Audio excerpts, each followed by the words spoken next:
Before we get started, we just want to thank all of you guys coming today, for coming and wanting to learn more about Anonymous. It's a collective that all of us have had quite a bit of experience with, so we look forward to sharing that experience with you.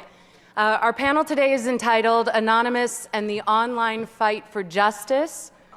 For those of you that aren't too familiar with Anonymous, we found this amazing 4-minute quick video to kind of fill you in on Anon 101 that I want to play for you. But I also want to remind you, too, that this panel is slated for 2 hours.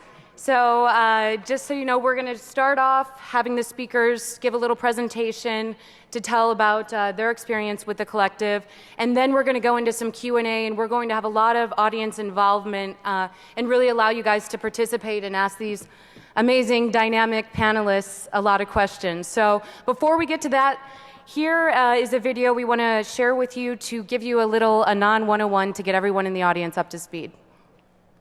A bunch of basement-dwelling social outcast hackers by the media. It started out as a sort of joke on 4chan, then became a trolling group with an occasional activist attitude. Some of the trollish behavior of Anon included sending unpaid pizzas to houses, DDoSing websites, posting humiliating information, and prank calls. In 2008, a private video of Tom Cruise praising Scientology made it online and was subsequently taken down by the church. This attempt of the Church of Scientology to hide the video irritated Anon, and they began a massive trolling operation against the organization. Those that had been fighting against the Church of Scientology years before came to Anon and asked them to move away from their illegal and childish trolling and move towards legitimate protesting outside the Scientology headquarters. This idea appealed to the majority of Anon, and they moved toward a legal form of protesting. Like all of the anonymous activities, they eventually got tired of this and went back to their trolling with the occasional legitimate cause. Anon got its big break around the time the governments were starting to come against WikiLeaks, which was also around the time of the Iranian uprisings. The increase in potential political causes started to move Anonymous toward more activist actions. Anyone can be a member of Anonymous. There aren't any rules or guidelines. While there are actual hackers that are members, they make up a very small portion of Anonymous. Most members are your normal, everyday people with a computer. Your grandmother, lawyer, or teacher could be a member of Anon. The Guy Fawkes mask that Anon is associated with comes from the comic book and subsequent movie adaptation, V for Vendetta, which is about an anarchist vigilante in futuristic Britain. Guy Fawkes is an actual historical figure. He attempted to blow up Parliament in 1604 in order to destabilize the British government and instate Catholic domination, which was significantly more restrictive than the government at the time. Anyway, he failed, but people still like to wear his mask. Oddly enough, the mask design is owned by Time Warner, so a percentage of the sale of each mask goes to them. Anonymous organizes its raids and communicates through 4chan and other image boards, wikis, forums, and IRC networks. While Anonymous claims to not have any leaders, it does have a form of organization and logistics that shapes it as a group. Most Anon operations are formed in the following fashion. 1 or 2 people think some fact or event is unjust and something should be done about it. They will talk to other Anon members and suggest ideas. Whether an operation will actually be launched or not mostly depends on how many Anons support the idea. No one can approve or reject an idea in Anon. If enough people like the idea, they will support it.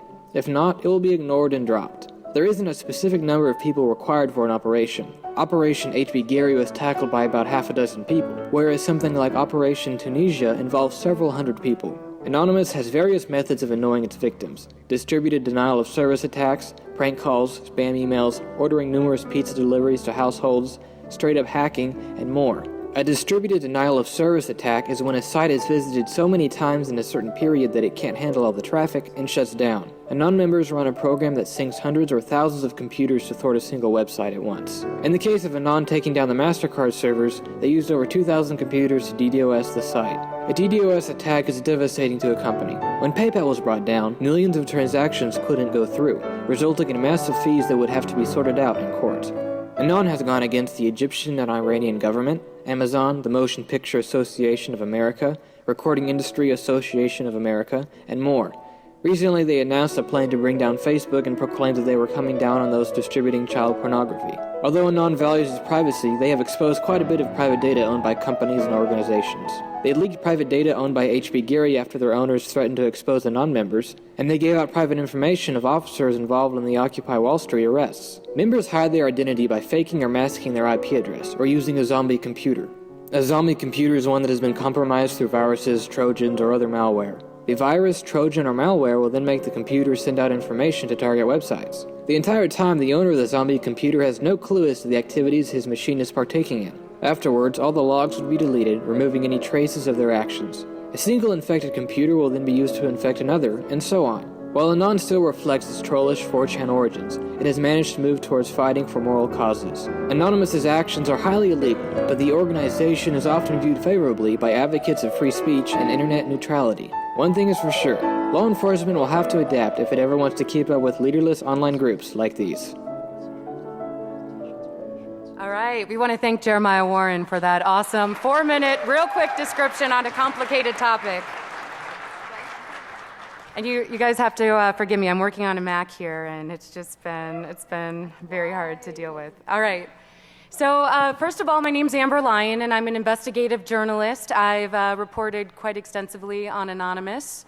And today we have these wonderful panelists. First of all, we have Biella Coleman. She is a professor of anthropology. We also have Grania O'Neill sitting next to her, Mercedes Hafer, Jay Liederman, and Marcia Hoffman. And if you notice, we have 3 lawyers on this panel and quite a few females. So yeah, we're really representing here.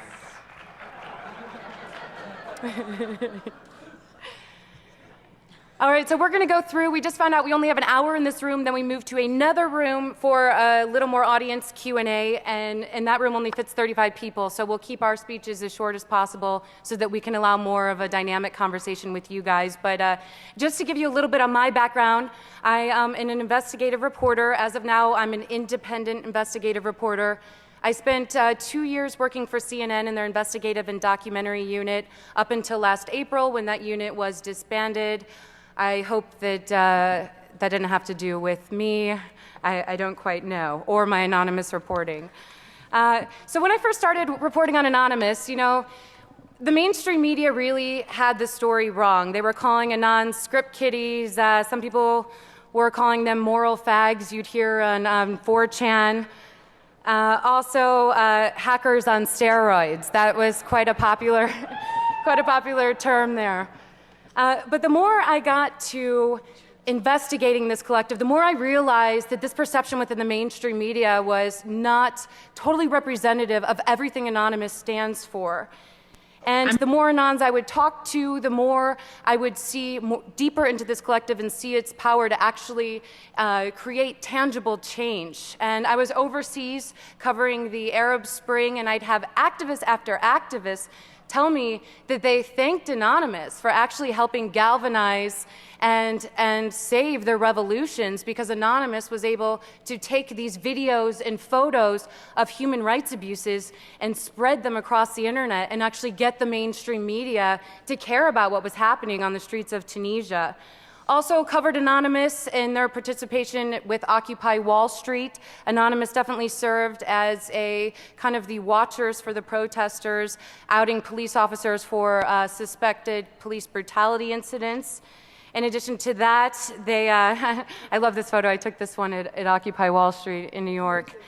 And they also really had a presence on the street. You would see a lot of Anon masks walking in unison with the protesters. Now, one thing I noticed, though, when you would look at mainstream media stories, you'd notice that a lot of the reporters didn't even talk to Anons for the story. They would just take critics' sayings and use those verbatim and wouldn't spend time actually getting to know the Anons. So as a journalist, one of my theories upon this is that these reporters are fearful of reporting on Anon. That's because it's a difficult story to cover. Obviously, this is a collective that says they have no leader, so you really have no one to go to find sources, as well as to go to confirm your facts. Another thing, too, you all know the media gets played a lot as journalists. We have a megaphone to the world, so we become quite suspect. We become magnets, I guess, for trolls, for feds potentially wanting to use us to get stories out. Also, you know, we are constantly at the risk in dealing with Anonymous of publishing an incredible story, or on the other hand, becoming the brunt of incredible lulls. And another thing I noticed with the reporting of Anonymous is that fear is not the only factor keeping the press from getting this story right. There's other forces at work that are just as, if not more, disturbing. So this is something that I hope everyone, it's not talked about enough in journalism, and that's the fact that right now the Obama administration is waging a war, as many critics will call it, against journalists and whistleblowers. And I experienced this firsthand in different policies that were set in my reporting, especially in dealing with Anonymous. The administration, what they've been doing is they've been prosecuting whistleblowers and journalists under the Espionage Act of 1917. Now, to put things into perspective, before the Obama administration, the act had been used only 3 times total since 1917, and now the administration has already used it 6 times to go after journalists and whistleblowers. One of those journalists being a well-known New York Times reporter. Now, as an ethical journalist, I'm not going to give up my sources. I don't care. I'll go to jail. I will not reveal my sources. And that essentially has, thank you.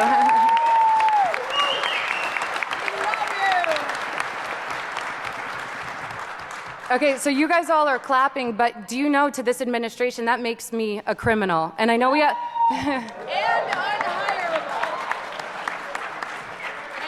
And I know we have a lot of feds in this audience, so I'm going to tell you right now, I am a criminal in the eyes of this administration.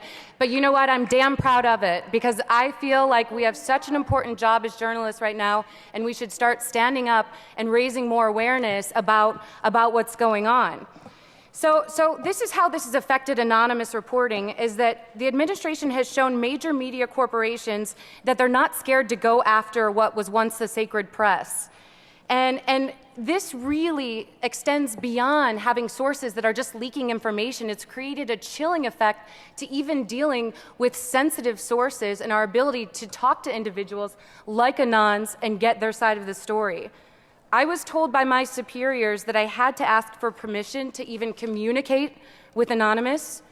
At that point, my bosses would conduct what they considered to be a risk assessment of that particular source. So whether I was allowed to interview that source became more of a business decision than an evaluation of societal good or journalistic responsibility. In other words, when you're dealing with sensitive sources who could potentially be wanted by the government, that makes a story a lot more expensive when you're evaluating the potential costs. Because I said I would not give up my sources, that told my bosses that we would potentially have to go to court to fight it, which you guys know how much lawyers cost. So that really was a consideration, as these lawyers would know. Jay, what would you say about that one? Mine is pro bono. We're often free. Well, these lawyers are, lawyer? yeah.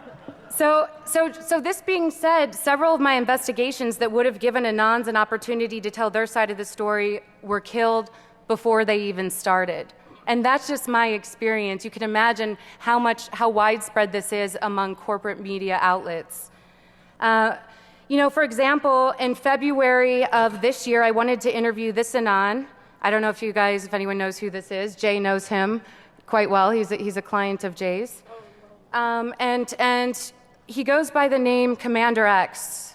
His real name's Christopher Doyen. My bosses deemed it too risky, and they told me I could not go and talk to him to get his side of the story, mostly because it was too risky because he's facing federal charges. New York Times reporter James Risen, who's currently facing an Obama administration subpoena, said it best. And I want you guys to hear this quote. He said, "Can you have a democracy without aggressive investigative journalism? I don't believe you can, and that's why I'm fighting." Well, I also fought back. And when my bosses told me I couldn't go talk to them, I said, okay, well, then I'm taking vacation. I'm going to go talk to him anyway. So I did. And I'm in the process of producing an independent documentary on his life and really giving him a chance to tell his side of the story, which is what I hope all journalists and all citizens encourage journalists to do, so that we all know how dangerous it is when we allow the government to tell us who our enemies are, rather than the people actually finding out the truth and allowing journalists to expose that. So I think more than anything is that if we're able to retake back our status as journalists and as watchdogs, then we'll be able to tell the story of Anonymous better, and we won't get criticized so much for getting it wrong. I want to go ahead and give these panelists a chance to talk because each one of them has a very unique experience within the collective and an amazing perspective to share with you. So we're going to start first with Professor Biela Coleman.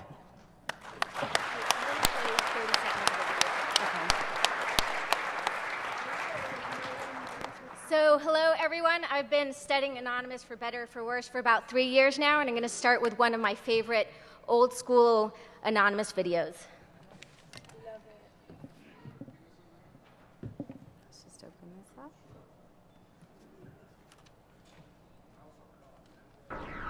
Dear Fox News, it has come to our unfortunate attention that both the name and nature of Anonymous has been ravaged, as if it were a whore in a back alley, and then placed on display for the public eye to behold. Allow me to say quite simply, you completely missed the point of who and what we are. Unfortunately for you, this is not some secret club where we gather in the clubhouse, swapping old porn magazines and Daddy's Everclear. This is not some internet gang of pale nerds who will spend everything attempting to break into your computer. This is not some group of desperate and depraved individuals who are looking to ruin everyone else's lives because our own are pathetic. We are what you, deep down inside, want to do to your wife when she doesn't make you dinner when you come home. We are what you, deep down inside, want to be when you find your 14-year-old daughter sleeping with her 27-year-old boyfriend. We are what you, deep down inside, wish you could be when your wife cheats on you, when your son hates you, when your daughter leaves you, when the waiter spills wine on you, when your boss ridicules you. We are what you could never be. We are everyone and we are no one. We are anonymous, we are legion, we do not forgive, we do not forget. We are the face of chaos and the harbingers of judgment.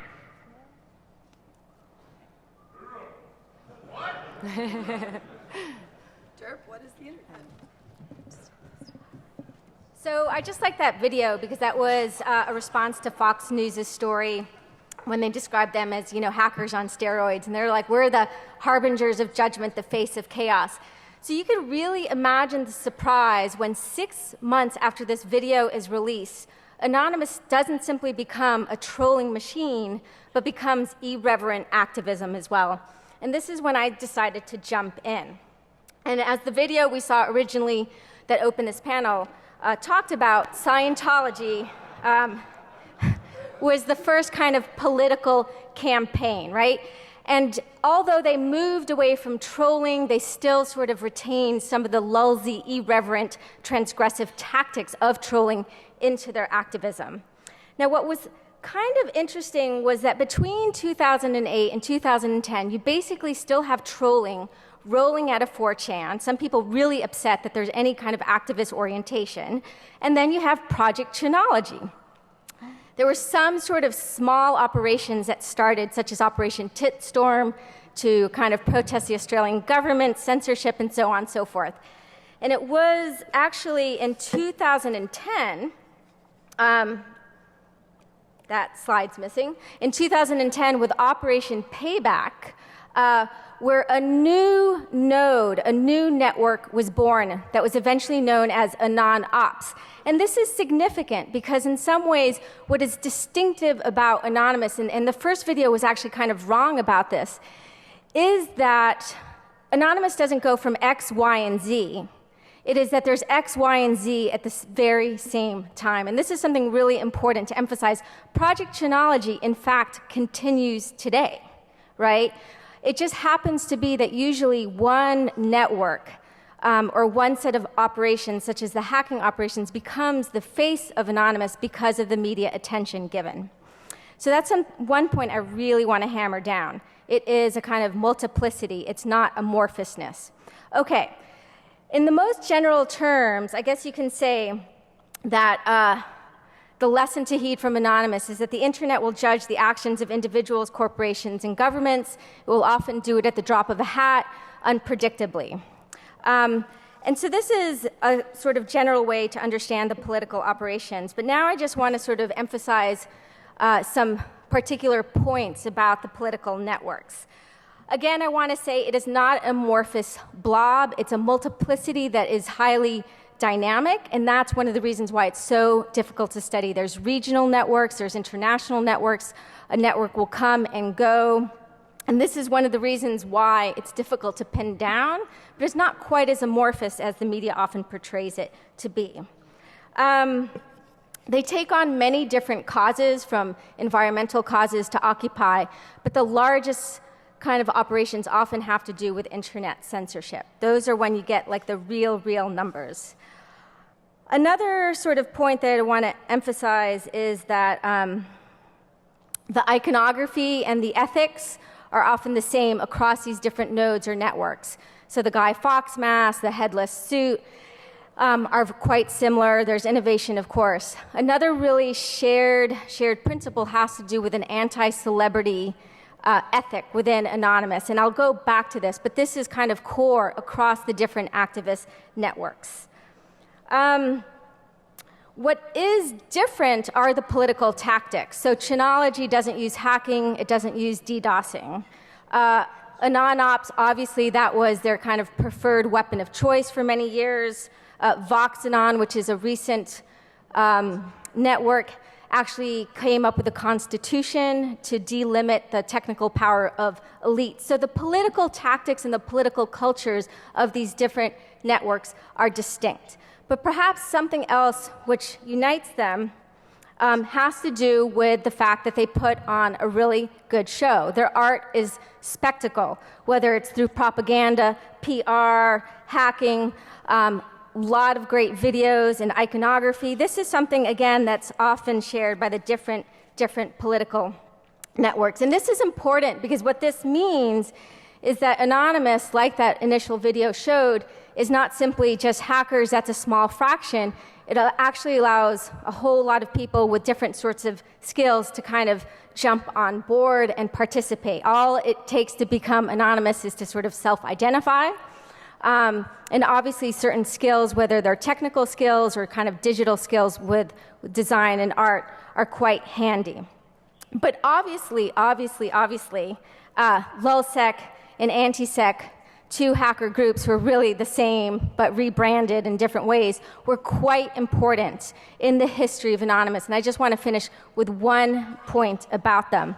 So LulzSec, in some ways, is quite interesting because individuals involved were quite involved in AnonOps, but they were a kind of secret wing. They knew that it was good to kind of do their work under the radar. They didn't want to get the attention of the media, and also they knew that it was best not to call attention to themselves as individuals. Emboldened by the HB Gary hack, LulzSec broke away and went on its 50-day kind of crazy hack for the lulz. They retired and rebranded themselves as AntiSec, which became a bit more militant in its tone and language, right? And one of the most interesting things within the trenches of Anonymous, at least from my perspective as I was doing work with them, was that on the one hand, they were politically valued. And why were they politically valued? Well, they were valued because they were exposing the sorry state of security on the internet. So people were kind of happy about that. There was a lot of hope, especially with the AntiSec, that they would continue doing the leaking that WikiLeaks had been doing in the past, but they sort of went defunct. So there was the hope that they would reveal politically worthwhile or damning information. So people admired them, or at minimum tolerated them. But what was the problem with AntiSec and LulzSec? Well, they were leader fags. They called way too much attention to the group, or individuals within these groups, such as Topiary and Sabu, became celebrities on Twitter, and then, of course, the media was giving them a whole lot of attention. So they became the status seekers that Anonymous otherwise fucking hated. And so there was this big tension between, again, we want you to do something politically worthwhile, but ethically you're violating our core ethic. So we know in March 6, 2012, Sabu was revealed as an FBI informant. It was the big sabotage. And since that time, hacking still occurs within Anonymous. There have been some new hacker groups, but generally individuals within them have kind of stepped away from the limelight to not draw attention to themselves. I don't know what will happen next, but I just do think it's important to emphasize that Anonymous is a multiplicity where hacking is one weapon among many. And again, it's not quite an amorphous blob, but it is quite difficult to track of because it's kind of like a hydra with many, many different tentacles. So with that, I will pass it over to Grania. Thank you.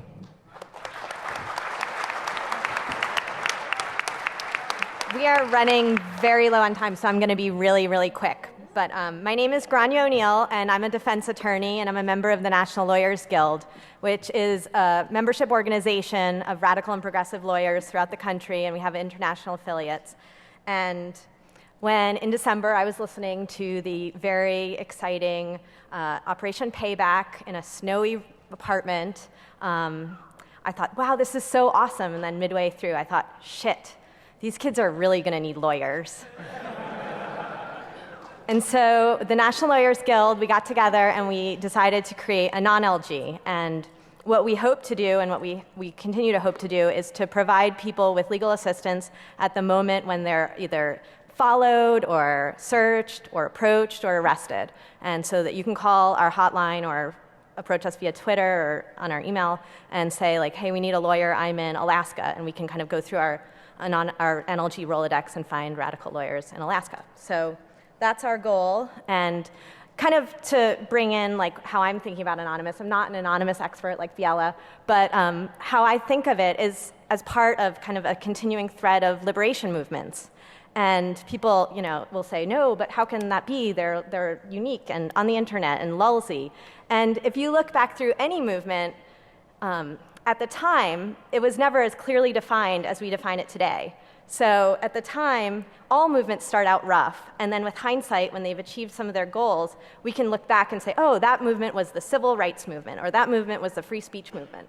And so Anonymous is evolving and will continue to evolve, but it's important to not be overly critical, I think, of it, and to distance it from other liberation movements.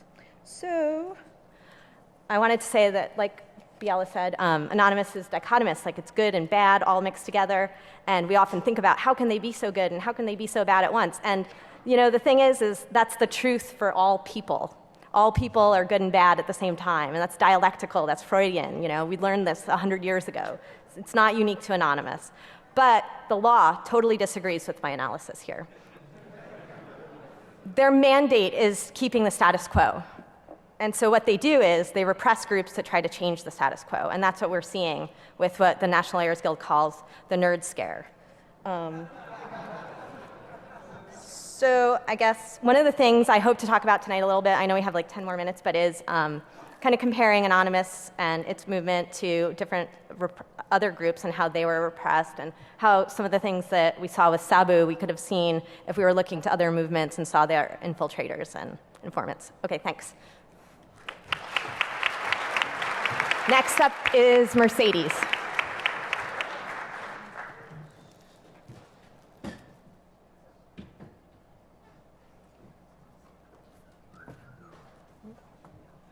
My slides next? Do I have anything? Is my slide? Me! That's me! No, yeah. So my section is sort of over. We've been told not to talk too long because Biela had a really important section and it really needed the time. So my sort of area is over the difference in prosecution between like civil disobedience and online civil disobedience. So everything is online now, and when you protest that, that's a felony. But if you protest something offline, it's like $200 ticket and a night in jail. So that's an issue because you're sort of arresting all these really awesome, young, politically involved people that deserve to be parts of society, deserve more to be parts of society than anyone else, and you're sort of throwing them in jail for 15 years until they're 35. So that's my section. And I have another side. What was the other side? Is it? Ta-da! If you know what that is, congratulations. Welcome. And I think that's it. Oh, yeah. Did I introduce myself? I've had a lot of shots. I am currently charged with conspiracy to denial of service, which I find really amusing because I want you to turn to the person next to you and punch them in the face. And very few of you are actually going to do that, but now I'm going to be charged with telling you to do it. All right, I'm done.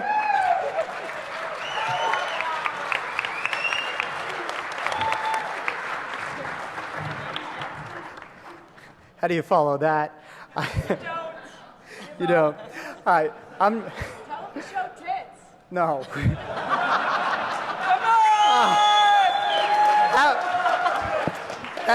This is a majority I've got the women most panel. awesome, mostly female panel ever in the history of DEFCON. We had to have one man on it, or they wouldn't let us have it. So complain to DEFCON at the lack of tits. All right, so I'm happy to be the lack of tits here. My name is Jay Liederman, and I am a trial attorney. I practically live in court, and I do all manner of cases. And when I saw what was kind of going on politically, when I started following the news accounts, started getting on Twitter, I said exactly the same thing that Grania said. I said, holy shit, someone's going to need a lawyer here, and someone's not going to be able to pay for it.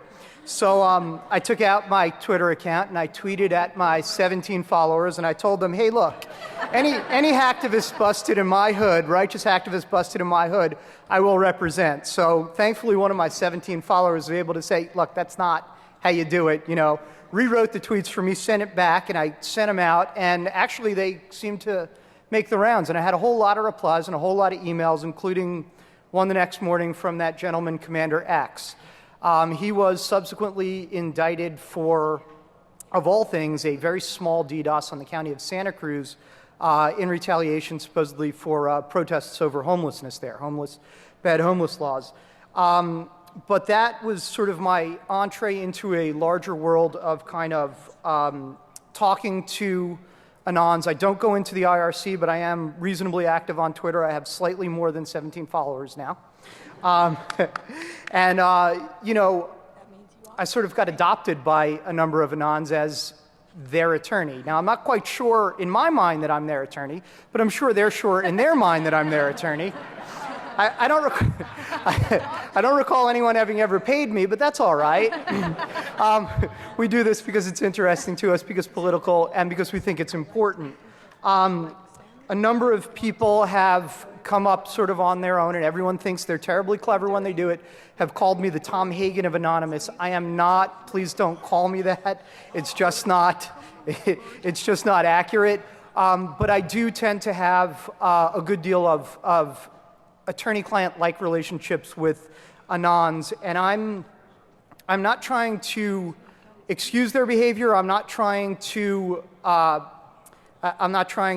put a happy face on any type of criminal behavior, but I am making certain arguments, including one that I've made very loudly in the press, which is that under certain circumstances, and this may horrify a lot of the security people, under certain circumstances, DDoS is protected political speech and should be afforded First Amendment protections.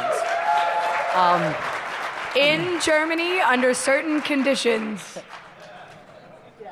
So, as you heard from, or maybe you didn't hear from Amber, Commander X was nice enough to flee the jurisdiction during the middle of our prosecution. So I never did get a chance to flesh out that argument. If one of you guys wants to do a political DDoS attack, let me know, and we'll advance it. We can always use a good test case. Well, you don't mind. It's only, look, in real life protest, trespassing, in California where I'm from, $250 fine, probably maybe a couple hours community service. Online, 10 years, $250,000. You can handle that, can't you? $500,000 if it's conspiracy. Well, yeah, if they throw on the conspiracy, that's an extra 5 years and $500,000. But I really do want this crowd to conceive of the notion that DDoS may be more than just an annoying little thing that ultimately serves nothing. It may be a valid form of protest. It may be, as we say, no different than the civil rights movement in the 60s, than African Americans taking up space at the Woolworth's lunch counter and saying, if you will serve me lunch, I will eat it, I will pay for it, and I will leave. But if you will not serve me lunch, I will stay here until you change your policies. And that's what we see, in some regards, DDoS being. Thanks.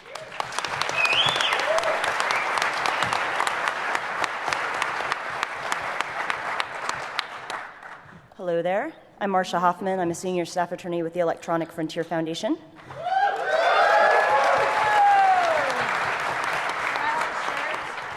So my organization, as many, if not all of you know, supports digital civil liberties. And we are an activist organization, and we're also a public interest law firm. So we've been watching the anonymous movement with great interest because it touches upon a couple of areas that we're incredibly interested in. The first being, of course, online activism, and the second being the hacking laws, the computer intrusion laws.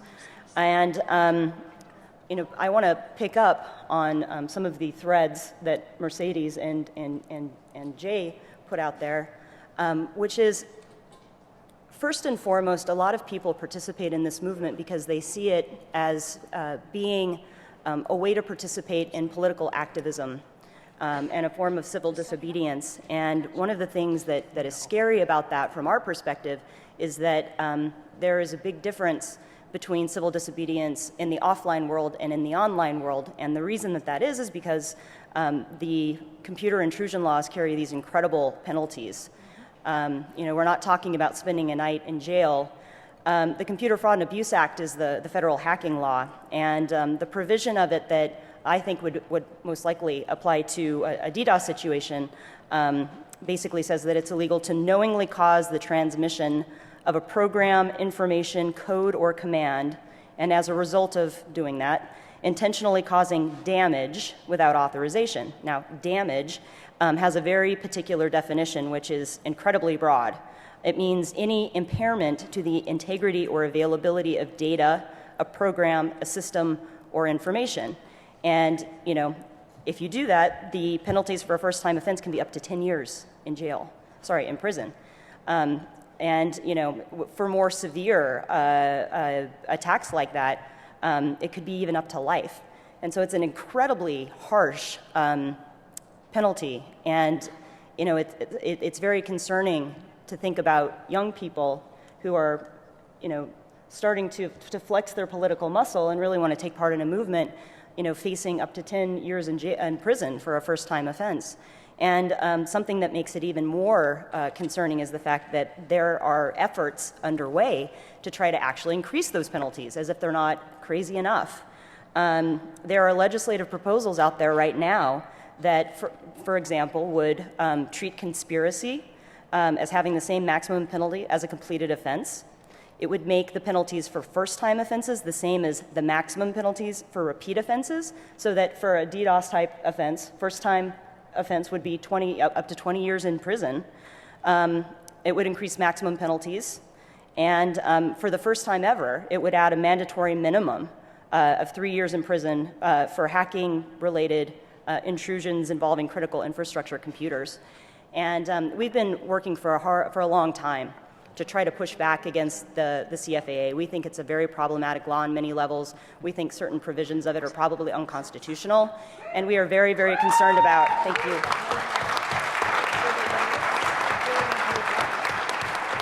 And we think that trying to actually enhance the penalties in this way is an incredibly counterproductive thing, and we'll be fighting back against that too. Thank you.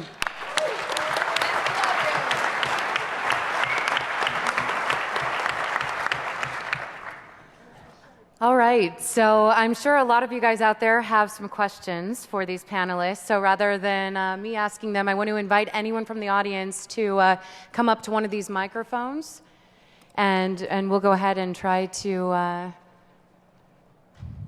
Anyone? All right, here we go. Come at me, bro. Hey. in a moment. I'm from Mexico, and at the beginning of the year, we're having a big war on drugs at this point. At the beginning of the year, there was a big movement of Anonymous. They offered to throw away or show or publicly put outside in the internet all the information of the corrupt officials or people that were working with drug dealers. At that point, it was a big commotion. A lot of people in the government were hoping for that. Also, people on the drug side were waiting for that. The idea was, if they throw that away and they show that to the public, a lot of people would die the next night. Anonymous came back on it, then again went for it, and in the end, they did not public anything. So I would like to hear your thoughts, especially on the ethics side, about all this. Anyone? Oh, we've got it. This is why we need wireless. Oh, wait, you have one. Cable's stuck. So wait, just to clarify, you were talking about Op Cartel, right? I think it is there. Yeah. Without getting into too many specifics and a kind of long history about it, it's a good example because one of the things about Anonymous, for better or for worse, is that it's highly experimental, which is like people sort of get an idea on the fly and they're like, hey, let's go for it, you know, and they rear forward without having like a really good plan as to what they're doing and how they're doing it, right? And then it's sort of after a couple of iterations of something, they kind of work it out slightly better. And I do think, again, there's some sort of benefits and downsides of having this highly reactive and experimental method where they're just like reacting to world events. The kind of plus side is that they just are really, they've got their finger on the pulse of world events. They're willing to jump in a way that kind of other groups are not willing to do so. It's highly dynamic. But then in other instances, it also shows the kind of downsides because oftentimes they're not quite prepared to really tackle the nature of the problem. And so Op Cartel in some ways is a perfect example of that kind of experimental tactic that's at the heart of some political operations behind Anonymous. Jay? Yeah, I think, first of all, I agree with her. I agree with Biela about what she's saying about Op Cartel, but moreover, it gave you a good bird's eye into the dichotomies within Anonymous, because that was one of the most divisive ops that I can remember. There were people that were staunchly behind it, and there were many more, in fact, probably the majority, were very against it. And there was a recognition that people could get really hurt, really seriously hurt, and people could potentially even die through this. And there was a conversation, there was a dialogue about it that was, well, is that a reasonable price to pay for transparent government and for an end to this type of corruption? And then there was a further dialogue with, who are you to think this would end any type of corruption or that it would even achieve those ends? So I'm trying not to take a position. I didn't really get too into studying what was going on, but that was the essential framework of what was there. And ultimately, I think they made the right call in not releasing what they claimed to have. Hello. Hi, I would have to say, from an observer's point of view, that there's a lot of times where people will start an op with the intention of trying to do something, and then someone will jump the gun and make a flyer and say, we're gonna fucking do it. And then later on, everyone sort of realized that sometimes it's not always possible with the people that you have around or with the time that people have with real lives and girlfriends and jobs and things. I don't have any of those, so I don't know. And, and so I would say that sometimes that because there's no leader, because there's no formal observation or guidelines, ethics, morals, regulation, that sometimes things don't always work out the way that the media thinks they're going to, or that even the people making like flyers or PR think they're going to. So people are shouting, we're gonna try and do it, and someone says, they're gonna fucking do it, and then it doesn't happen because it's not actually possible or feasible at that time.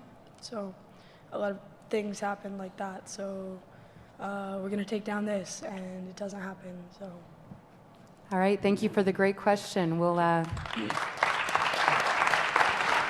I love your shirt. Thank you.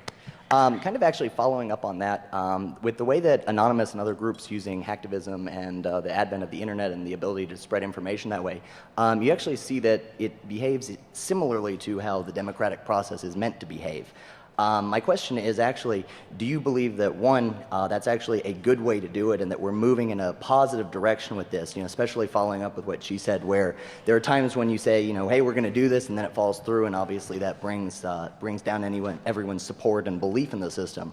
But with the ability for commoners to have more of a voice and be able to spread it across without as much censorship or the indirectness of the voting system, where you don't necessarily get to present your point, you just give the yes, no, I agree, or I don't agree. Do you think that we're actually moving in a positive direction, and this is the right way to start looking at, is there a good way to make some more structure around this where it's a little bit more controlled than just a bunch of people banging on their computers and hoping it works? Cloudy the future is. Difficult to see.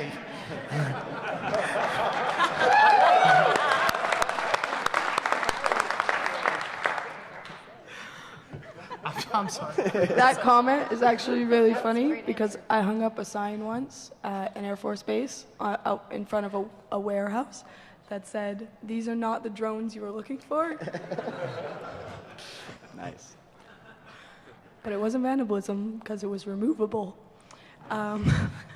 Anyway, in response to your question, I think that there's a lot of things that go amiss in the democracy that we show in a lot of our governments, and that I think it's really nice and really beautiful to just have been able to observe this, not even an organization, but just like a subculture that views everyone as equal, or even like skill-based. Like if you can do a flyer, you're the flyer guy, and you're that guy. And like you're valued for that position. Or if you're the person that's really good at like getting the media involved, you're the media guy and you're valued as that person. Like you're valued, and everyone has a skill set and everyone is good at something. Every single one of you are good at something, if only socialing goons to let you into the conference. So you have a skill set, and to see a subculture arise that values everyone for what they're good at, when you see like in real life, where you're only as good as your money, or you're only as good as the job that you can do and get paid for, it's amazing to see something coming forward. And even if Anonymous dies, even if this goes away and no one ever reads about it, that idea still resonates, and you can see it joining the mainstream. You can see people starting to start things like this, and it's been amazing to watch it just ripple. So, you didn't hit me. Awesome. I thought about it. I guess kind of in response to your question, it's pretty clear that our democratic system, or our representative democratic system, is pretty broken right now. There's about 3 million people in prison.